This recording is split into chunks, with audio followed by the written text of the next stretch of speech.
Et je commence donc par la première, et autour de votre rapport de 2020, qui avait pour titre « La prise en compte de la parole de l'enfant, un droit pour les enfants, un devoir pour les adultes, donc un devoir pour nous-mêmes ». Qu'est-ce qui ressort principalement de ce rapport de 2020 ? Alors, d'abord, très bon anniversaire à l'École nationale de la protection judiciaire de la jeunesse. Et puisque je suis et je vais être devant des professionnels de l'éducation spécialisée, de la PJJ, eh bien, je vais tout de suite pouvoir dire que, au fond, ce rapport, il vient dire que n'attendons pas que les enfants soient victimes ou qu'ils passent à l'acte pour enfin se sentir obligés de les écouter. Que ce soit dans toutes les saisines, dans toutes les réclamations, dans toutes les instructions des services du défenseur des droits et du défenseur des enfants que nous instruisons, eh bien nous rendons compte régulièrement, que ce soit en matière de parcours, en matière de protection de l'enfance et de rupture de parcours, que ce soit dans les phénomènes de harcèlement scolaire, que ce soit dans les auditions, dans les procédures Mélanie, dans d'autres auditions, eh bien que la parole des enfants n'est pas suffisamment écoutée, prise en compte. La Convention internationale des droits de l'enfant, si je devais la résumer, elle la résumerait autour de deux grands articles, qui est l'intérêt supérieur de l'enfant, reconnu, rappelé par la Cour de cassation, par le Conseil d'État, et qui donc oblige les institutions, quelles qu'elles soient, à mettre je dirais, cet intérêt supérieur au-dessus de tout, eh bien, que cet intérêt supérieur, il est, au fond, parce que les enfants sont plus vulnérables que les adultes, parce qu'ils n'ont ni de droit de vote, ni d'influence politique, économique, mais parce qu'ils sont l'avenir du monde, l'avenir de notre société, eh bien, le monde s'est doté de la Convention internationale des droits de l'enfant, mais petit être humain ne veut pas dire petit droit, et l'indissociabilité des droits, c'est les droits fondamentaux, le droit, bien entendu, d'être protégé contre toutes les formes de violence, vous l'avez rappelé, le droit à l'éducation, qui est un droit aussi constitutionnel, le droit à la santé, le droit à la protection sociale, à la protection judiciaire, et si l'un de ces droits manque, eh bien c'est tout l'intérêt supérieur de l'enfant qui n'est pas mis en œuvre. Et puis l'article 12, qui effectivement dit clairement que l'enfant doit pouvoir s'exprimer librement sur tous les sujets qui le concernent et d'être entendu dans toutes les procédures qui les concernent. Et c'est vrai que l'article fait référence néanmoins à un âge de discernement. Les cas, un état de plus qu'un âge de discernement. Je dis âge de discernement parce qu'au fond, notre droit, pour des raisons qui s'expliquent et parfois avec du sens, a serré l'âge de discernement en fonction des sujets. Dans le sujet que vous connaissez très bien, et c'est la responsabilité pénale, elle est à 13 ans, mais dans le nouveau code de justice pénale des mineurs, on renforce cette idée qu'au fond, alors que nous avons souhaité et que commence, il y ait une présomption irréfragable en fait de non-discernement, eh bien le juge peut quand même, je dirais, juger que l'enfant de moins de 13 ans était discernant. Pour l'adoption, le consentement d'un enfant à sa propre adoption, c'est 13 ans. Le consentement en relation sexuelle, c'est 15 ans. La liberté d'association, 16 ans. Récemment, la possibilité de pouvoir vouloir se faire vacciner dans la vie de ses parents, c'est 16 ans. Donc on voit bien qu'on a toute une série comme ça d'âges de discernement et donc qui sont régulièrement méconnus et malheureusement souvent par les professionnels qui s'en occupent. Donc c'est une vraie question, c'est une question qu'on aborde aussi dans le harcèlement scolaire. On va par exemple dans le dispositif phare là, sur la prévention du harcèlement scolaire, eh bien on va passer à côté d'un certain nombre de choses qui se passent dans l'école en matière de vivre ensemble dans les zones de non-droit que les jeunes décrivent très bien, que sont les toilettes par exemple, les zones où on ne va jamais, où les adultes ne vont jamais, en bas des couloirs,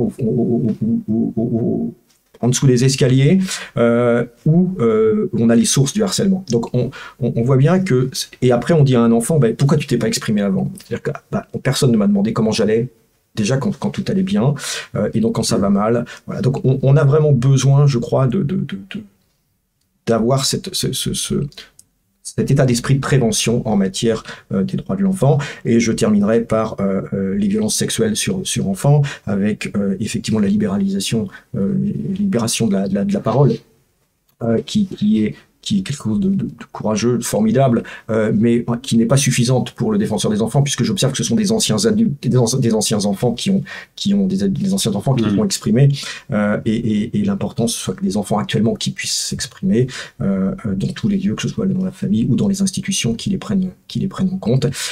Souvent, on ne considère pas la parole des enfants comme efficientes, voire efficaces. On remet en cause ce qu'ils disent, on ne les croit pas forcément. On ne fait pas la différence entre le fait que l'enfant puisse se tromper, mais aussi une hypersensibilité à son environnement et le temps que ça prend pour écouter un enfant. Donc voilà, un certain nombre de choses en prévention qui mériteraient d'être je dirais, prises en compte au quotidien. Alors, on va revenir sur la formation des professionnels à l'occasion d'une autre question, mais juste avant, on voulait revenir sur une expression que vous avez et qui nous parle, je pense, beaucoup, y compris à la PJJ. Vous souhaitez que les enfants ne soient plus des objets de prise en charge, mais des sujets de prise en compte. Et donc, le vocabulaire est extrêmement parlant. Au-delà de l'intention, comment faire ça? Que faire d'abord pour accéder, pour atteindre cet objectif, et comment le faire de votre point de vue? Cette expression qui m'est venue en relisant des dizaines et des dizaines, voire des centaines de saisines, je dirais dans une situation de protection de l'enfance classique, je dirais, même quand les atteintes aux droits sont minimes, que nous on va juste faire un rappel à la loi et aux institutions ou à un département par exemple, eh bien on s'aperçoit que les enfants sont objets de droit plutôt que sujet de droit. C'est-à-dire qu'on va parler, chacun va parler, le médecin va parler, l'éducateur va parler, le magistrat va parler, tout le monde va parler, et chacun de sa place, et sans doute avec ses compétences, mais qui parle à la place d'eux, très souvent. Et puis on s'aperçoit que plus les vulnérabilités sont fortes. Alors là, c'est très intéressant de voir, par exemple, un jeune confié à l'aide sociale à l'enfance, mais avec une prise en charge un petit peu médico-sociale au nom d'un handicap, avec une prise en charge un petit peu pédopsychiatrique au nom de difficultés de souffrance psychique, un suivi PJJ, eh bien que plus les enfants sont vulnérables, plus là, ils sont objet d'une prise en charge, c'est-à-dire on a un effet cloisonnement, on a des institutions qui se sont occupées de l'enfant tour à tour, jamais en même temps, qui ont du mal à se concerter, qui se renvoient parfois la balle, plus il a échappé à personne que plus l'enfant est dans le passage à l'acte, plus les institutions ont souvent des difficultés, et donc que les enfants au fond ne sont pas une charge. C'est ça, que les enfants ne sont pas une charge, la charge renvoie à un coût, la charge renvoie à un poids. Si nous, tous les matins, on nous demandait comment allait notre prise en charge, je suis pas sûr que je serais très heureux. Donc ces sujets de prise en compte, bien entendu, c'est le respect des droits, c'est le respect des besoins fondamentaux de l'enfant. Vous estimez-vous que le droit des enfants est souvent méconnu par les professionnels de la protection de l'enfance? On s'y inclut à la PJJ, on estime qu'on n'est pas forcément suffisamment aguerri à ce sujet. Que faut-il faire de votre point de vue pour y remédier? Évidemment, ça intéresse beaucoup le directeur d'école que je suis parce que ça doit passer beaucoup par la formation, mais pas forcément uniquement par la formation. Non. Alors, effectivement, le rôle du défenseur des enfants, c'est aussi d'impulser, et c'est par des avis que nous faisons régulièrement aux parlementaires, et dans nos rencontres avec les ministres, de prendre sa place dans une impulsion, dans un changement culturel. Je vais prendre l'exemple des violences éducatives ordinaires. La loi de 2019, effectivement, aujourd'hui, c'est-à-dire comment le rapport que nous entretenons avec l'enfant et l'enfant objet, la propriété des adultes. Et effectivement, vous imaginez bien que si nous réglions nos problèmes en passant à l'acte physiquement entre nous, nous aurions une société quand même assez dramatique. Et c'est vrai qu'aujourd'hui, lorsque des parents rentrent du travail exténués le soir et que leur enfant leur demande énormément de choses, on ne peut plus aujourd'hui se contenter de dire oui, non, va dans ta chambre. Les enfants aujourd'hui ont accès, pour le meilleur et parfois pour le pire, à Internet.